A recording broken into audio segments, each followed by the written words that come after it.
Sabemos muito sobre o flagelo bacteriano, mas ainda temos muito a aprender. Não há explicação sobre como esta máquina molecular complexa possa ter sido produzida se usarmos o mecanismo darwiniano. Há 150 anos, os cientistas não sabiam nada sobre máquinas moleculares de complexidade irredutível. Mesmo assim, Charles Darwin antecipou a dificuldade de que sistemas assim poderiam apresentar a sua teoria. Se pudéssemos demonstrar que tal órgão complexo existisse, o qual possivelmente não pudesse ter sido formado por pequenas modificações sucessivas, minha teoria iria totalmente por água abaixo.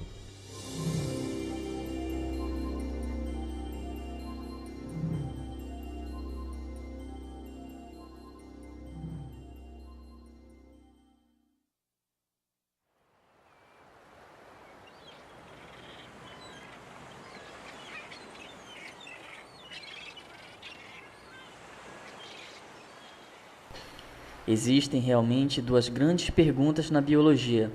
Como se conseguem formas vivas novas, com estruturas novas como asas e olhos da vida já existente? Em segundo lugar, como a vida se originou na Terra? Sabemos que Darwin passou a maior parte da vida formulando uma resposta para a primeira destas duas perguntas. Charles Darwin comparou a história da vida na Terra a uma grande árvore cheia de galhos. A raiz da árvore representava a primeira célula viva e os galhos eram formas de vida novas e mais complexas que haviam evoluído com o passar do tempo deste primeiro organismo primitivo. Darwin tentava explicar como os galhos da árvore da vida se originaram.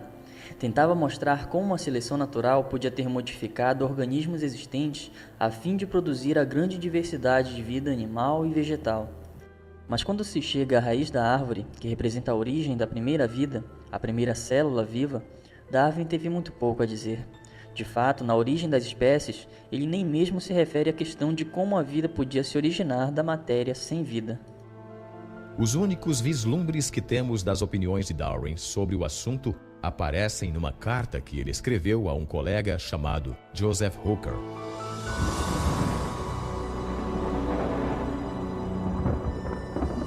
Com relação à primeira produção de um organismo vivo, se, e que grande se, pudéssemos conceber num lago pequenino de água morna, com todo tipo de amônio e sais fosfóricos, luz, calor e eletricidade, e que fosse formado quimicamente uma combinação de proteínas pronta para sofrer mudanças ainda mais complexas, atualmente tal matéria seria devorada instantaneamente, mas talvez este não tenha sido o caso antes que os seres vivos fossem formados. Nos últimos anos da vida, Darwin fez muito pouco para desenvolver sua ideia da origem da primeira célula primitiva. Mas nas décadas de 1920 e 1930, um cientista russo chamado Alexander Oparin formulou uma teoria detalhada sobre como isto poderia ter acontecido, chamada a evolução química. Oparin achava que poderia explicar a origem da primeira vida usando princípios do darwinismo. Ele imaginou elementos químicos simples se combinando e recombinando a fim de formar moléculas maiores. Depois, estas moléculas maiores se organizariam com a ajuda das variações do acaso e da seleção natural, formando a primeira célula viva primitiva. Nas 3 décadas seguintes, muitos cientistas tentaram desenvolver estas ideias, lutando com as questões levantadas por Oparin. Como a vida podia ter surgido de simples substâncias químicas? Um homem achou que sabia a resposta. O problema das origens biológicas tem sido há muito tempo, a meu ver, de um interesse real e profundo para mim, só por causa da extensão do problema e de sua importância. De onde viemos? Por que estamos aqui? Todos esses tipos de perguntas são dados do ponto de vista da ciência natural. Na década de 70, Jim Kenyon foi um dos principais teóricos no mundo sobre a evolução química. Ele tentava explicar como a vida na Terra começara simplesmente através de um processo natural. Em 1969, Kenyon foi o coautor de um livro importante sobre a origem da vida. Eu e Gerd Steinman achávamos que se podíamos reunir todos os fatos da evidência empírica que havíamos acumulado desde meados até o final dos anos 60 em um argumento contínuo, ficamos muito entusiasmados com a possibilidade de explicar a origem dos elementos principais formadores da vida. Apesar do otimismo, Kenyon tinha diante de si um problema significativo. Para explicar o início da vida, ele teria, primeiramente, que explicar a origem dos elementos essenciais básicos para a construção de uma célula, as moléculas complexas chamadas proteínas.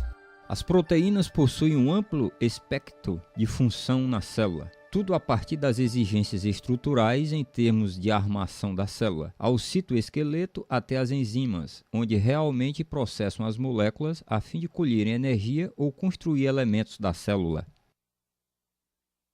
As proteínas fazem quase tudo na célula, menos armazenar informação genética, feita por conta do DNA e RNA. Porém, as tarefas diárias, como purificar a célula, criar energia, etc., são todas por conta das proteínas.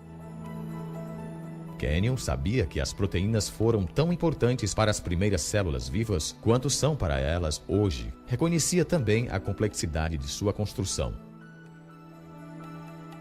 Até a década de 60, os cientistas determinaram que as células são feitas de milhares de tipos de proteínas, e a função destas moléculas se deriva da sua altamente complexa forma tridimensional.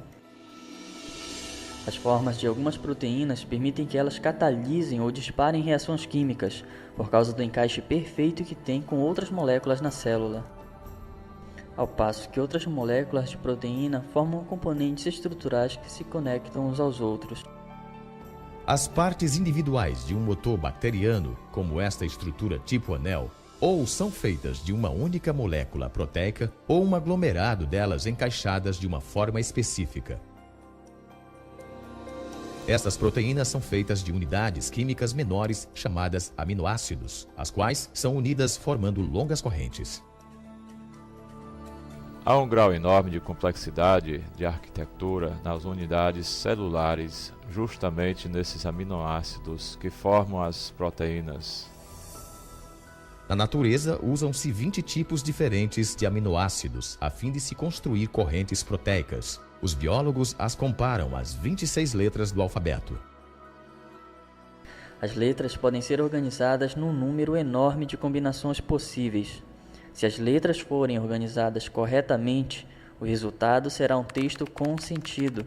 Porém, se não forem, o resultado será apenas uma série incoerente de letras. O mesmo princípio se aplica aos aminoácidos e proteínas. Há 30.000 tipos distintos de proteínas, cada um formado com uma combinação diferente dos mesmos 20 aminoácidos. Eles se formam em correntes, geralmente com centenas de unidades de comprimento. Se os aminoácidos estiverem na sequência correta, então a corrente se dobra numa proteína que funciona. As proteínas se combinam com seus aminoácidos de tal forma que os aminoácidos se fecham uns sobre os outros numa arquitetura pré-programada pela ordem dos aminoácidos. Eles se dobram numa certa estrutura e essa estrutura é capaz de realizar certa função. Assim, todas as proteínas na célula têm um certo padrão tridimensional, baseado na organização dos aminoácidos na corrente. Esta organização é crítica. Se a sequência dos aminoácidos for incorreta, forma-se uma corrente inútil, a qual, ao invés de se dobrar numa proteína, será destruída na célula.